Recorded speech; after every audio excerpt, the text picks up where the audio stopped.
este video te voy a contar cuáles son las fuentes del derecho. Básicamente se han aceptado 5 fuentes del derecho y vamos a ir explicando cada una de ellas. Empecemos con las más importantes, quizá la que es fuente por excelencia, que es la ley. La ley muchas veces se suele confundir al derecho mismo con la ley.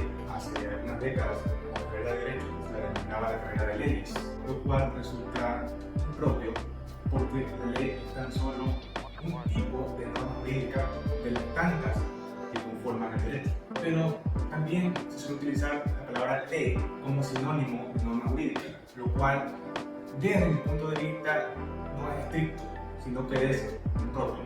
Pero bueno, vamos a explicar lo que es la ley. La ley es una norma que tiene dos características fundamentales, que es general y es abstracta. ¿Qué significa que es general? Porque va dirigida a una generalidad de personas, a un grupo extenso de personas, a una sociedad. No va dirigida a un individuo ni a un grupo pequeño de individuos en concreto. Y cuando decimos que es abstracta, nos referimos a que no prevé situaciones concretas. Y con situación concreta me refiero a aquella donde está determinado un lugar, una fecha, una hora y ciertas circunstancias. Lo que hace la ley es que se abstrae de las situaciones concretas y prevé una hipótesis o supuesto de hecho que se basa en ciertas situaciones que el legislador prevé que podrían acontecer en la dinámica de la vida social. Y entonces a esos supuestos de hecho o hipótesis se le asocia una consecuencia jurídica. Por ejemplo, una ley nunca va a decir si Pedro el día jueves 6 de septiembre a las 18 horas manejando un automóvil Chevrolet Sail a 100 km por hora atropella a Juan y le quita la vida, va a ser sancionado con pena privativa de libertad de 10 a 13 años. Eso de ahí no sería una ley. Una ley más bien tendría una estructura como la persona, es decir, cualquier persona que exceda el límite de velocidad y a causa de ello mate a otra, es decir, no importa el día, la hora, ni la calle que sea, únicamente importa pues estas consideraciones genéricas. Como decía, y a causa de ello quite la vida a otra, a quien sea, será sancionada pena privativa de libertad de 10 a 13 años, por ejemplo. Muy bien, esa es la ley. Otra característica de la ley es que siempre está por escrito, siempre consta ya sea en un código o en algún otro tipo de recopilación, pero siempre tiene que estar por escrito, a diferencia de la costumbre que pues se transmite por la tradición oral. Vamos a nuestra segunda fuente de derecho, que es la jurisprudencia. Vamos a ver qué es la jurisprudencia. Y esto puede variar dependiendo del ordenamiento jurídico del que estemos hablando, pero en términos generales, la jurisprudencia es el razonamiento, la argumentación que está contenida en una sentencia judicial. Se la denomina también como la ratio decidendi, en latín. Sin embargo, como decía al inicio, la jurisprudencia puede tener un carácter vinculante como fuente de derecho, es decir, que puede ser de obligatorio acatamiento o no.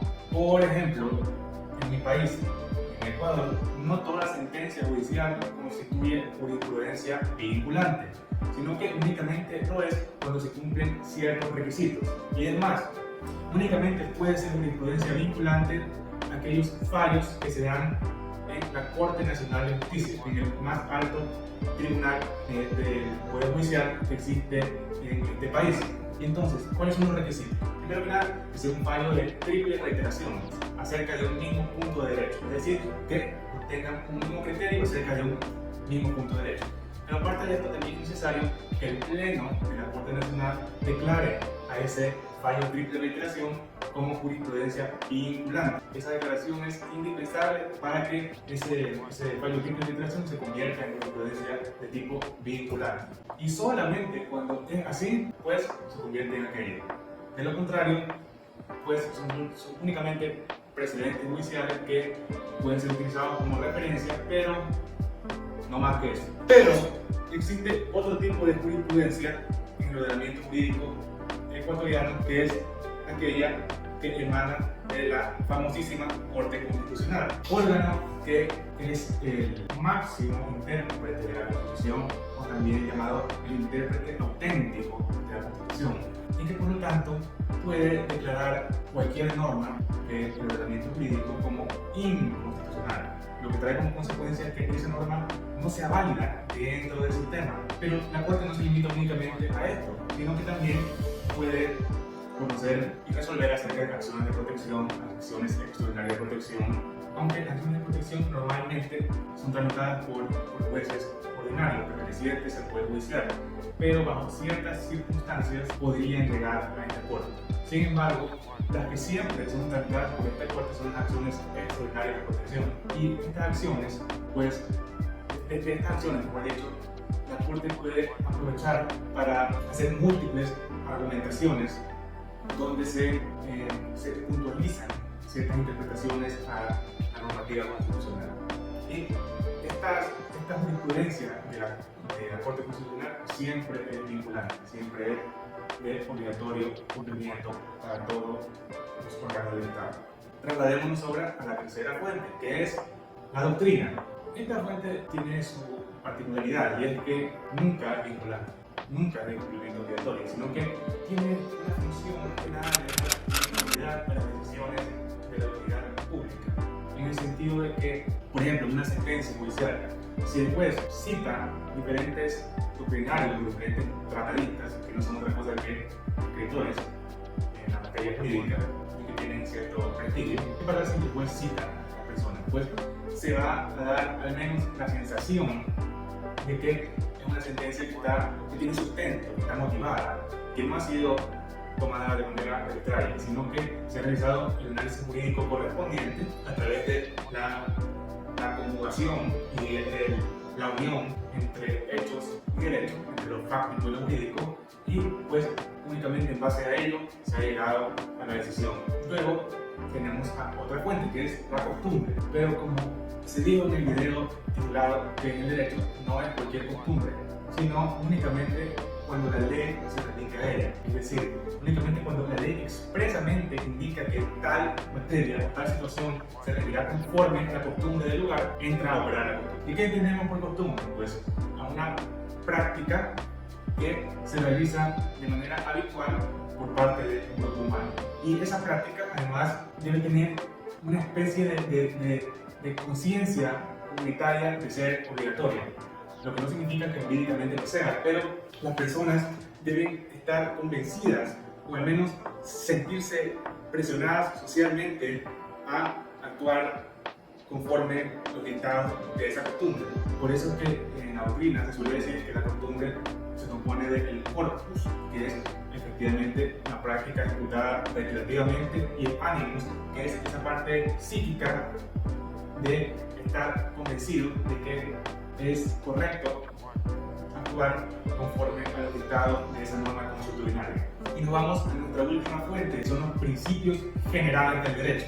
Los principios generales del derecho son un concepto también un poquito abstracto, pero desde mi criterio puedo decir que son aquellos principios que se derivan del derecho natural y que están íntimamente vinculados con la justicia, con el respeto a la vida, con la libertad, lo que implica la no arbitrariedad por parte de la autoridad, sino que pues, se sujete a un principio de legalidad, el respeto a la propiedad, la seguridad jurídica, es decir, que las personas sepan cuáles son las reglas que efectivamente imperan en un determinado estado y cuál va a ser el comportamiento o la respuesta de las autoridades según pues, lo que prevé la ley y no una razón del capricho del que mandan. Entonces, estos principios de legalidad no se encuentran escritos en ninguna parte, pero suelen, por ejemplo, digamos, me refiero a que no se encuentran escritos en ninguna ley, porque efectivamente sí se encuentran escritos en las obras que son pues fruto del trabajo de los doctrinarios, y podemos encontrar de hecho múltiples principios generales del derecho y vamos a poder ir poco a poco entendiéndolos a cabalidad. Sin embargo, en un mundo donde se dice que todo es relativo, que la moral es subjetiva, que todo depende del punto de vista de que se vean las cosas, estos principios cada vez pues, van perdiendo su majestad, van perdiendo su importancia y van siendo relativizados, aunque pues hayan ciertos proyectos de ingeniería social auspiciados por grandes capitales y por organismos internacionales que pretendan reemplazar estos principios por otros que pues salen de pequeños grupos, como por ejemplo en determinadas cortes de derechos humanos que pues se reúnen a hacer interpretaciones de lo más antojadizas, de lo más patas arriba, y nos dicen que los derechos originales ya no carecen de importancia, son prácticamente basura, y que ahora lo que son derechos humanos es lo que ellos piden, lo que ellos dicen, lo que ellos imponen sin ninguna legitimidad democrática. Obviamente pues el tema de los principios legales de derecho y los derechos humanos están íntimamente vinculados, ya que ambos emanan del derecho natural. Espero que les haya sido de utilidad el presente video. Si tienen alguna pregunta, duda, inquietud, consulta, en los comentarios me la dejan, denle like y suscríbanse.